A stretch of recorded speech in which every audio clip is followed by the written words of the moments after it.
Hello,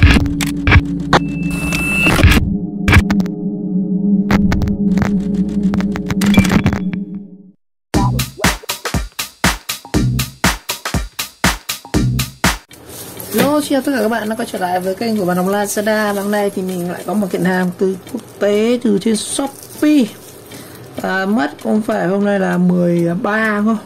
Mất đến gần một tuần thì đơn hàng nói về rồi. Mà chúng ta cùng review xem là cái sản phẩm này nó như thế nào. Vừa kiểm hàng vừa kiểm luôn. Xem là cái món nồi Trung Quốc mà sao Trung Quốc đóng thì được cục thả thế nhỉ?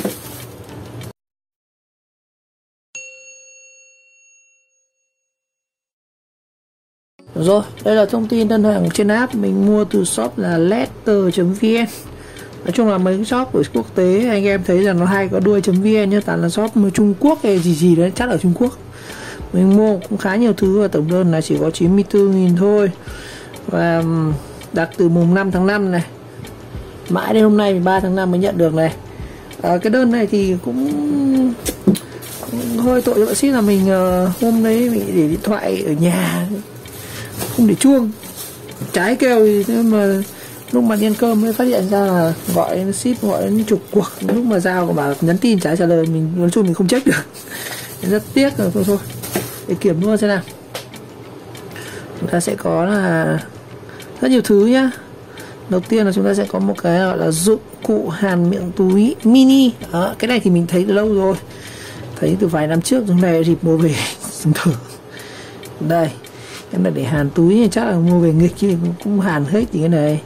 Cái này chạy pin sao nào mình sẽ xem là chữ giá của sản phẩm là đang bán là bao nhiêu.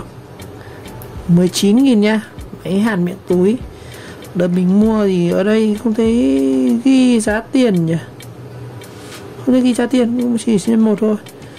Và có một cái nữa là set mồi câu kiểu con bọ nhựa. Cái này dùng để câu cá này. Mua về cũng chủ yếu là nghịch.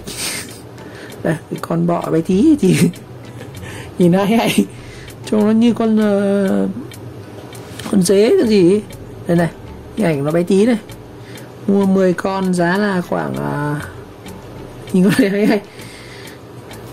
Giá là con này cũng tầm đắt phết đấy anh ạ. Mình sẽ mua thử thế nào. 20 con thì là 13.000. Đó, 1.000 một con. 1.000 một con này đấy, đắt thế. Rồi tiếp theo là chúng ta sẽ có một cuộn dây câu cá 0,2 0,6 siêu cứng. Đây là cáp câu này, rẻ lắm, là mình sẽ review chi tiết về cái cáp này. Dây cước đấy. Sau này bán cái dây này rẻ nhất luôn, có 6.000 một mét này, 7.000 nha anh em. 7.000 mà đến tận là 155 mét rồi, dùng bao giờ hết. Đây, cái cước câu cá này. Con này đang bán giá là vẫn nó không nhiều mã anh em. Loại cước dây cước mỏng mình mua cái cước là cước đây 0,2, cước mỏng nhất. Cái dày nhất là cước 0,6 mà chỉ có 22 mét thôi, 7.000. Cước nhỏ nhất là rẻ nhất, 7.000 mét cước rồi. Tiếp theo là có một cái giá đỡ điện thoại dùng để lắp ở trên táp lô của ô tô. Này mua thì cũng chả ô tô, mua về nghịch thôi anh ạ.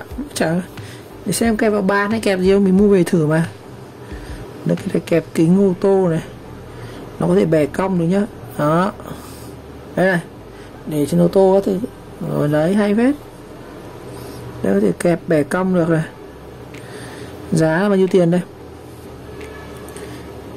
Sản phẩm bây giờ cũng không bán nữa anh ạ. Đợt mình mua là 26.000, bây giờ con này cũng không bán nữa rồi. Tiếp theo là có hai cái miếng chống nắng cho ô tô. Cái này thì không phải phim cách nhiệt đâu, mà là hai cái miếng chống nắng này. Mình mua về mình dán cửa sổ. Cái chống nắng ô tô mua về dán cửa sổ. Ôi giời. Đây, chiều dài của nó là 38 x 14 inch, 38 x 44. Đại khái nó sẽ bằng cái mặt bàn này. Đây, tấm chống nắng này mua về đây, giống kiểu phim cách nhiệt đấy. Đó, mua về nhưng mà không dán ô tô mà dán cửa sổ. Như vậy 24.000 hai miếng nhá, 2.000 một miếng, rẻ thế. Rồi, và cuối cùng là một cái cây lau sàn chống dính. Không phải cây mà cái này mình chỉ mua cái phần nhựa nó thôi. cái gạt kính này, nhưng mà trước đây nó chỉ có phần gạt kính này thôi. Đó, cái này như là mình đầu tiên mình mua Shopee, trước anh mua cái này. Đó, liều mạng mua thử luôn, 12.000. Cái miếng này là cái miếng cao su này này. Đó, scalper gì đấy. Rồi bây giờ chúng ta sẽ mở thử nhá, cái kiểm hàng ở trên Shopee. Rồi bây giờ mở thử xem như thế nào. Đóng gói thì đặc tính của shop nước ngoài là không đóng hộp mà chỉ đóng túi thôi, nên nghe là mua đồ thủy tinh thì cũng hơi sợ đấy. Cái này mình mua thì cũng có đồ nhựa nhiều. Đây, từ Logistics Scooting Hắc Song Yong cái gì ở đâu mình chả biết ở nước nào. Đây, cây lô sàn mua tận 2 cái cơ, vãi thưởng, chưa có tích nhầm không? Mua 2 cây lô sàn. Đấy là thằng nào? Nhà bách ra cái nhá. Rồi chúng ta sẽ kiểm hàng luôn nhá.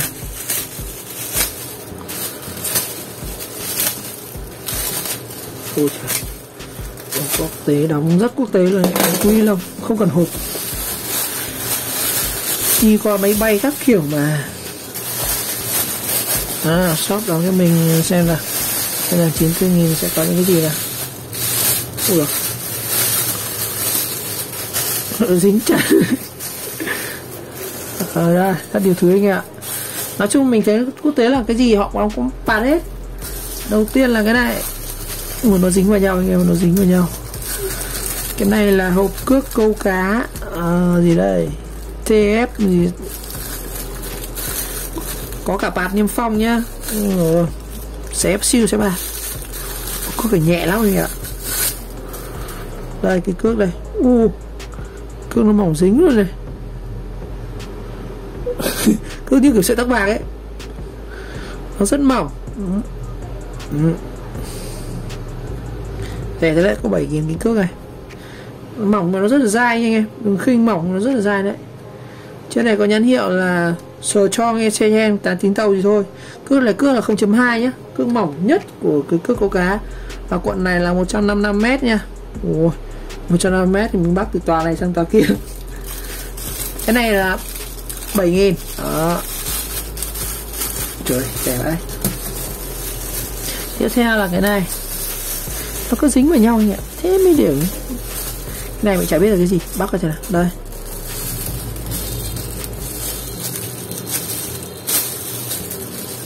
đây, cái miếng này là cái miếng xốp mình ạ. Miếng xốp 12.000 miếng xốp này. Cái này để gạt kính, gạt nước nha, nó bằng xốp hay sao ấy, mình chả biết. 12.000 cái miếng này. Chưa được, tôi đặt theo thành 2 miếng không ạ. Mùi khét khét, mùi như cái đế xốp cao su ấy. Đó, đây chúng ta sẽ có 2 cái này. Cái này để lắp vào cái gạt kính nha, cái gạt nước ấy, ở chỗ lau nhà ấy. Chúng ta sẽ có 2 cái. Chết rồi, mua nhầm rồi, thành 2 cái. Một cái là 12k đó. Đây, xem nó cắt vào nhau không. Cái này để lau kính các thứ, gạt nước các thứ đây anh ạ. Tôi mua thừa quá rồi. Đống túi lông. Rồi tiếp theo cái đống này mình sẽ làm trước con này. Đây là cái máy hàn gì, túi lông Super Sealer gì đấy, nhìn trông khá là nát. Đây còn có mã vạch cái này, 2 tháng 4 này, 21 này. Đây máy hàn túi này, chắc là không cho pin anh ạ. Cái này có 10 mấy nghìn thôi. Đây, đây nó có một cái phim nhiệt ở đây. Đấy, đặt vào đây. Lắp pin dưới này, lắp pin dưới này anh ạ. Đấy, tháo đây sao form. Rồi lắp pin dưới này. Không biết có hạt không, là mua pin về thử. Để dùng pin đũa nha. Máy hàn miệng túi.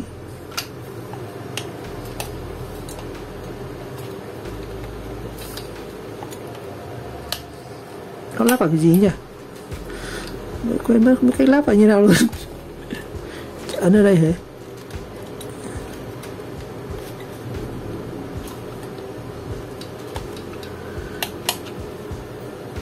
Rồi này, đây máy hè miệng túi này, dưới này nó có đế một cái bế ấy đấy. Đấy, xong. Cái này là cái kẹp táp lô, nó sẽ có một cái kẹp táp lô. Dùng như nào đây? Đây cái miếng này, cái này như vậy không biết có đúng nhỉ? Cái kẹp táp lô này.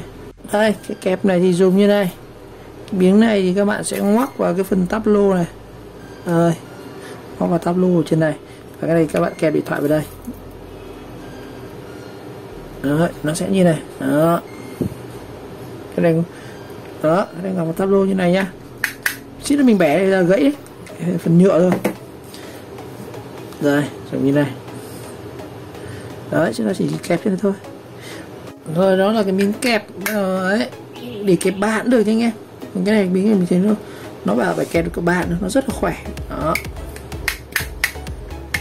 Rồi tiếp theo là cái gói này, và gói cuối cùng rồi. Chúng ta sẽ có, ui kinh vãi anh ạ, có 10 con sâu, nhìn giống con dế mèn này. Rồi con dế mèn này chưa, họ bọc cái gì bây giờ tháo ra khó đấy. Dán bằng dính ở đây cả, đây dán bằng dính ở đây thật.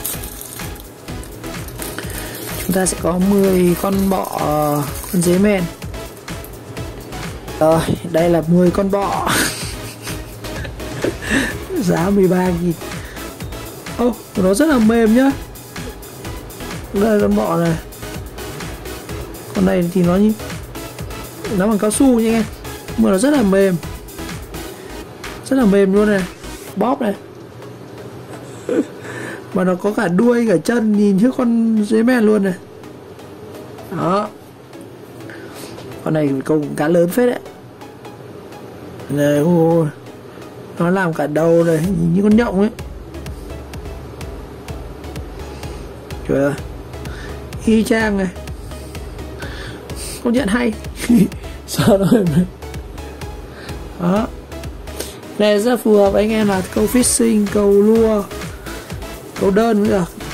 Con này thì không hợp với câu lục. Câu lục thì họ dùng thính rồi. Con này câu đơn rồi, anh em câu lua thì cái này quăng. Đó đấy. Đó, rất là mềm, nhưng mà mùi hơi hắc.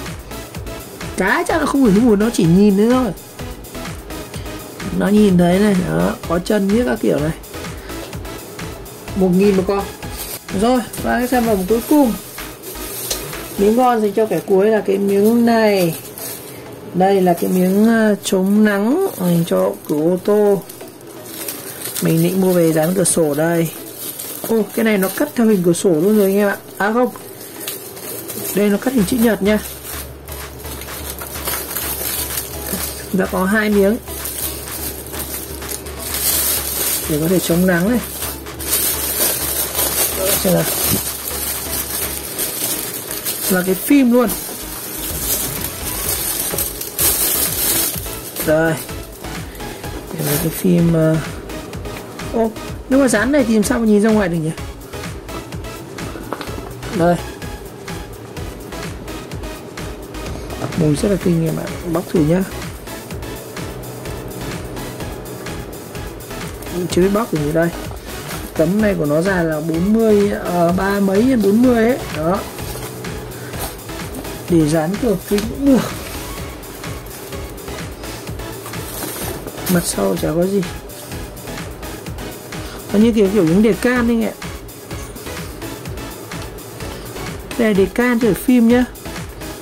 Mình từ từ mình bóc thử xem mình có nhìn thấy bên trong không. Mà cái này nó đang mùi kinh quá. Đây, cái đoạn này nó bung ra gần này, dính nước mưa rồi.